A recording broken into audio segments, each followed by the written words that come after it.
लिए है, जो आम जनता के लिए है, सारी चीजें।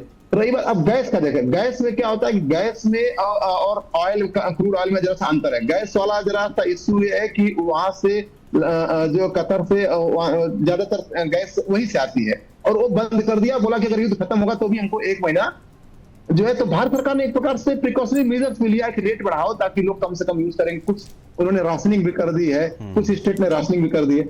और अब रही बात तेल की, तो तेल का मुझे लगता है कि आने वाले 4-5 हफ्ते तक या 5-6 हफ्ते तक ऐसा कुछ ज्यादा रेट बढ़ेगा नहीं।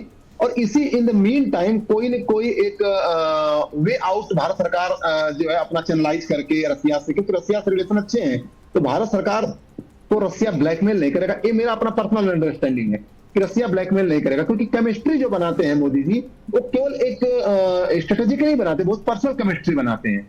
तो उसमें मुझे लगता है कि रसिया या जो भी इनके हितैषी देश हैं, कनाडा ने भी कल स्वीकार किया कि मैं आपको गैस दूंगा, तो ये लोग मोदी को जहां तक मुझे लगता है कि चीट नहीं करेंगे, क्योंकि रिलेशन बड़े एक इनके ठीक है। ये एक हिस्सा हमने समझ लिया। अब चूंकि हम आखिरी हिस्से में जा रहे हैं, धीरे धीरे चर्चा के समय खत्म हो रहा है। डीके गुप्ता जी, एक चीज और बहुत जल्दी से समझना चाहेंगे कि जब से ट्रंप बने तब से वो भारत से भी अपील कर रहे थे, दुनिया के अन्य देशों से भी, कि भाई रूस को समझाओ, पुतिन को समझाओ कि वो यूक्रेन पर हमला खत्म करे, ये लड़ाई खत्म करे। भारत ने अपनी तरह से बातचीत भी की, यूक्रेन से भी की, रशिया से भी की, और पुतिन ने उस तरीके से रिस्पॉन्ड भी किया। अभी जो स्थिति चल रही है ईरान, इजराइल और अमेरिका के इस ट्रायंगल में, आपको लगता है कि ट्रंप कहीं विदेश स्थिति में ऐसे फंसते जाएंगे कि शायद उनकी मजबूरी हो जाए कि वो चाहें कि दुनिया का कोई लीडर उनसे कहे कि बस करो, और उस जगह पर भारत की एक फॉरेन पॉलिसी काम आए? क्योंकि भारत जिस तरीके से, जैसा अभी दिनेश जी ने भी कहा कि शांति से बैठ करके बात करनी चाहिए, ये जो स्टैंड है ये अपनी तरह का एक शाश्वत है, आज से नहीं है, चला आ रहा है। क्योंकि प्रधानमंत्री मोदी जी का कई मंचों पे सुना होगा कि वो बोलते हैं कि हम न्यूट्रल नहीं। आप एक चीज ध्यान दीजिए, उनका एक बड़ा कई बार आया हुआ है, इसे वेरी प्रॉग्मेटिक लीडर और बहुत ही मैच्योर लीडर है। कई मंचों पर उन्होंने बोला कि मैं न्यूट्रल नहीं हूं, मैं शांति के साथ। देखिए शब्द भी बोल दिया उन्होंने, समा मारा गया, नरो कुंजरो वाला भाषा बोल दिया उन्होंने, मतलब मैं न्यूट्रल सही नहीं हूं। मोदी जी इस बार इजराइल गए थे, वहां भी न्यूट्रल नहीं है। मोदी जी 8 दिन तक खामनेई के, देखिए पहले, इसके पहले जो राष्ट्रपति मरे थे ईरान के क्रैश में, रियासी के मरने के बाद 1 दिन का जो है भारत सरकार ने राष्ट्रीय शोक घोषित किया था, लेकिन खमनेई के मरने के बाद 7 दिन तक कोई भी कम्युनिकेशन भारत से नहीं गया। यहाँ पे भी अवसर तलाश लिया, मेरा व्यक्तिगत है, अवसर तलाश लिया, सौदे पे लाया ईरान को कि मेरे टैंकर पर अटैक नहीं करोगे, तब जाके कंडोनेशन में साइन हुआ है। सोचने की बात है। इस अलग ढंग से और किसी की मौत हुई, हम नहीं करेंगे सौदा कर रहे हैं, लेकिन कहने का मतलब यह है कि भारत सरकार हर पॉलिटिकल माइलेज को लेना चाहती है, जियो पॉलिटिक्स में जो हो रहा है उसको लेना चाहती है। अब मोदी जी केवल कूल कंपोस्ट होकर इसका जो है फायदा उठाते हैं। देखिए भारत किस तरह से घिरा हुआ था, एक पाकिस्तान को छोड़ अफगानिस्तान को अपनी तरफ भारत किया है, मालदीव को अपनी तरफ भारत किया है, नेपाल में अपने की सत्ता आ गई है, बांग्लादेश में लगभग अब रिलेशन बहुत अच्छे होने लगे हैं, श्रीलंका से। तो मोदी बड़े कूल कंपोस्ट रिस्पॉन्सिव नेता है, रिएक्टिव नेता है। तो यहाँ पे भी मोदी जी और उनका जो थिंक टैंक है कहीं से भी न्यूट्रल नहीं है, वो शांति की बात करता रहेगा, लेकिन अंदर अपने सारे ऐसे अपैरेटस को चलाते रहेंगे जिससे भारत की जनता को मैक्सिमम, चाहे यूक्रेन के थ्रू फायदा हो, चाहे रसिया के थ्रू फायदा हो, चाहे वो अमेरिका से फायदा हो, वो फायदा के अलावा मोदी जी कोई बात नहीं करते। ये बहुत अच्छी भारत के लिए चिंता वाली प्रधानमंत्री है। तो मैं नहीं समझता कि भारत कहीं पर न्यूट्रल रहेगा। भारत अपना पूरी जो डिप्लोमेसी अंदर अंदर करता रहेगा, लेकिन भारत वही करता रहेगा कि मैं शांति के पक्षधर हूं, बातचीत करते रहे। जी ठीक है। कर्नल साहब, आपसे समझना चाहेंगे कि क्या ये जिस तरीके की स्थिति बनी है, अफगानिस्तान पाकिस्तान को भी रह रह करके बता रहा है कि उसका पड़ोसी दूसरी तरफ कौन है, तो क्या जो स्थिति बनी है उसमें पाकिस्तान भारत को लेकर के भी कुछ अपनी तरह से योजना बनाने की स्थिति में आ सकता है? यह सवाल मैं इसलिए पूछ रहा हूं क्योंकि जिसके पास खोने को कुछ नहीं है, ना इंटरनेशनल फेम है, ना नेम है, तो वो ऐसा आदमी जिसके पास कुछ ना हो वो ज्यादा खतरनाक होता है, और खास तौर से जिसकी जहनियत पाकिस्तानियों जैसी हो, तो वो तो पाकिस्तानी है। देखिए, पाकिस्तान के ऊपर तो आप किसी भी हालत में जो है विश्वास नहीं कर सकते हैं। अगर आप पिछली कुछ घटनाएं चाहे 1947 के बाद की और अब तक देखें, क्योंकि पाकिस्तान की करनी और कथनी के अंदर बहुत काफी अंतर है। अब जो आपने शंका व्यक्त की है, उस शंका का एक सैनिक होने के नाते, और जो मैं पाकिस्तान के बारे में जानता हूं इतने वर्षों से, क्योंकि हम मैक्सिमम जीवन काल जो है हमारा वेस्टर्न बॉर्डर के इलाके में रहा या J&K में रहा।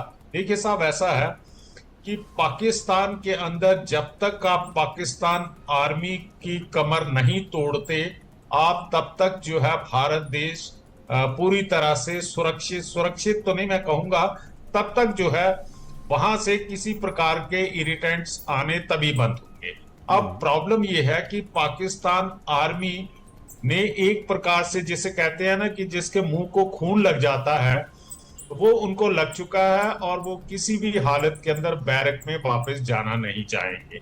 उन्होंने अपनी जनता के ऊपर साइकोलॉजिकली और उन लोगों को इस प्रकार से बताया गया है कि हम जो हैं भारत से आपकी रक्षा करते हैं, अगर हम मजबूत नहीं होंगे पाकिस्तान आर्मी, तो भारत किसी दिन भी आपको खत्म कर देगा। नहीं कर्नल साहब, मेरा इस सवाल को रखने का उद्देश्य भी आप समझें जैसे क्या है कि अभी वेनेजुएला पर अमेरिका ने कब्जा किया, उसके बाद जिस तरीके की स्थिति ईरान में बनी हुई है, तो ऐसे में फर्ज कीजिए कि इजराइल, अमेरिका, ये देश अपनी तरह से जो इनके प्लान है उसमें आगे बढ़ते हैं, तो वो ये चाहेंगे कि अगर यहां भारत आज चौथे अर्थव्यवस्था के पायदान पर खड़ा है तो यहां डिस्टरबेंस हो।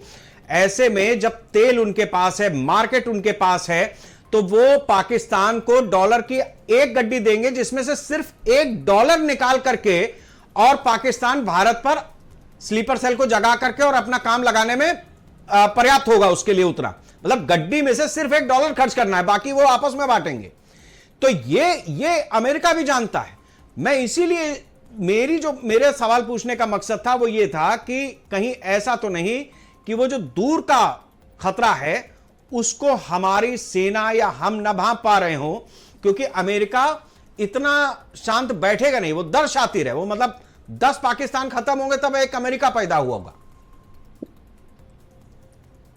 मैं शेखर साहब, आपका सवाल बड़ा अच्छा और थॉट प्रोवोकिंग है, लेकिन मैं यस हो सकता है अगर वो अमेरिका देखता है कि भारत के किसी एक्शन से उसके इंटरेस्ट के ऊपर कोई फर्क पड़ रहा है, जहां भारत इतनी ज्यादा तरक्की कर रहा है, इतनी ज्यादा ऊपर उठ रहा है, इस भारत का ध्यान डाइवर्ट करने के लिए वो किसी भी प्रकार की कार्रवाई जो है वो पाकिस्तान से करवा सकता है। लेकिन मैं आपके माध्यम से, जो मुझे विश्वास है कि हमारी देश की जनता को ये विश्वास करना चाहिए कि हमारी डिफेंस फोर्सेस, हमारा इंटेलिजेंस सेटअप पाकिस्तान के हर नापाक इरादे को भांपने में और भांप कर उसको समाप्त करने के कैपेबल हैं।